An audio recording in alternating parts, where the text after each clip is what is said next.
بسم اللہ الرحمن الرحیم۔ فرسٹ ایئر کے ہونہار طلباء و طالبات، السلام علیکم۔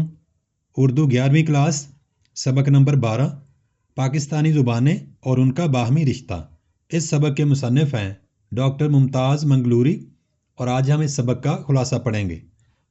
پاکستان ایک کثیر لسانی ملک ہے جہاں مختلف صوبوں، شمالی علاقوں اور آزاد کشمیر میں کئی زبانیں بولی جاتی ہیں۔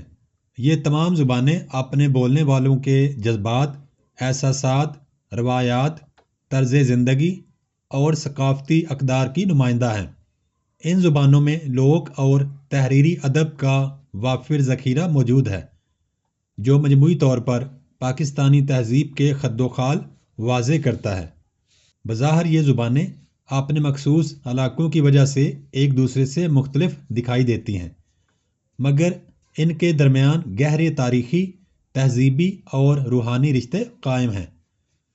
ان کی تاریخ بتاتی ہے کہ ان کی نشو و نما جنوبی ایشیا میں مسلمانوں کے دور اقتدار میں ہوئی۔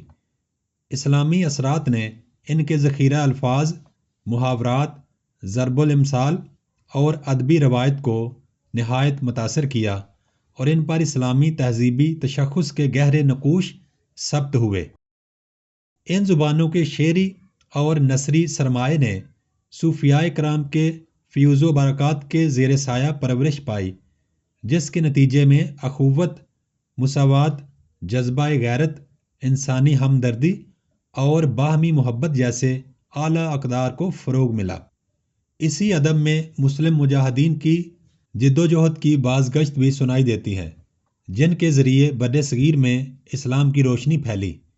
یوں پاکستانی زبانوں میں تخلیق ہونے والا ادب ملک کے تمام باشندوں کا مشترکہ ورثہ ہے۔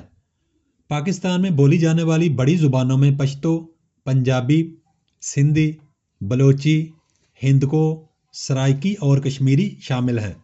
شمالی علاقہ جات اور چترال کی زبانیں بھی قابل قدر ادبی سرمایہ رکھتی ہیں۔ پشتو، پنجابی، سندھی اور بلوچی نہ صرف بڑی آبادی کی زبانیں ہیں، بلکہ ان کا قدیم و جدید ادب بھی معیار کے لحاظ سے خاصا مضبوط ہے۔ ان زبانوں نے عظیم شعراء پیدا کیے، جن میں سندھ کے شاہ عبداللطیف بھٹائی اور سچل سرمست، پنجاب کے سلطان باہو، وارث شاہ اور بلے شاہ، سرحد کے خوشحال خان خٹک اور رحمان بابا، اور بلوچستان کے جام درک و مست توکلی شامل ہیں۔ یہ تمام شخصیات پاکستانی ادب کا سرمایہ اور فخر ہیں۔ پاکستان کی کئی زبانیں دراصل ایک ہی لسانی سلسلے یعنی ہند آرائی زبانوں کی شاخیں ہیں۔ وقت اور جغرافیائی حالات کے باعث ان میں اختلاف پیدا ہوا، مگر ان کا بنیادی رشتہ برقرار رہا۔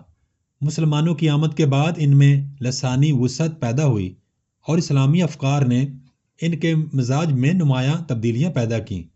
آج بھی ان زبانوں کے درمیان باہمی ربط قائم ہے، اور یہ سب پاکستانی شناخت سے جڑی ہوئی ہیں۔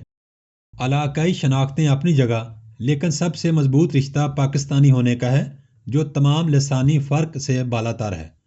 ان زبانوں کو باہم قریب لانے والی قوت قومی زبان اردو ہے، جو کسی ایک صوبے کی زبان نہ ہوتے ہوئے بھی پورے ملک میں بولی، سمجھی اور لکھی جاتی ہے۔ اردو کا ادبی سرمایہ پاکستان کے ہر حصے کے اہل قلم نے مل کر بڑھایا ہے۔ اردو نے دیگر پاکستانی زبانوں کے ادب کو متاثر کیا اور خود بھی ان سے اثر لیا، جس سے اردو کے لہجے میں ایک خالص پاکستانی رنگ پیدا ہوا۔ آئین کے مطابق اردو قومی و سرکاری زبان ہے، جس نے نہ صرف تحریک پاکستان میں اہم کردار ادا کیا، بلکہ آج بھی ملکی وحدت کا مؤثر ذریعہ ہے۔